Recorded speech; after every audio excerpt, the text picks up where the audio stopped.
C'est l'histoire d'un violon vieux de 275 ans et d'une belle rencontre autour de lui. Camille Labroue, violoniste à l'orchestre de Dijon, se fait voler son instrument le 2 juin 2020. Il publie sur les réseaux sociaux en vain. 4 ans plus tard, le violon réapparaît dans ce magasin d'instruments via un client qui l'aurait acquis en Albanie. Et voilà le garçon. Commence alors pour le propriétaire de la boutique un accélérando pour faire authentifier l'instrument dont il aperçoit la signature dans l'ouïe du violon. Un Guersan, maître luthier de l'école du Vieux Paris, et une date 1749. Reste à identifier le propriétaire et la rencontre a enfin lieu. Il m'a donné tous les défauts, etc.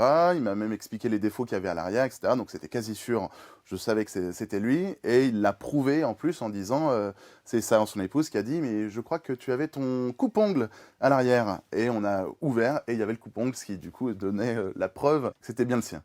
Je l'ai tout de suite regardé, je l'ai pris, j'ai regardé dans tous les sens, voir s'il y avait de la casse ou quelque chose d'abîmé. Et il était vraiment en parfait état, donc c'était un rêve en fait pour moi. On ressent une joie immense de retrouver vraiment son instrument. Vous savez, ça a une valeur vraiment sentimentale énorme. Et de retrouver ce violon qui pour moi était potentiellement vraiment disparu ou cassé à jamais, c'était vraiment un sentiment de joie extraordinaire. Depuis la restitution, le magasin de Jérémy ne désemplit pas. Ici, c'est devenu un peu lourde. C'est-à-dire que les gens viennent avec des instruments assez anciens en espérant remporter le jackpot. Ah tiens, j'ai ça. Hier, on m'a amené un violon de 1780. Mais le Guersan, lui, reste muet.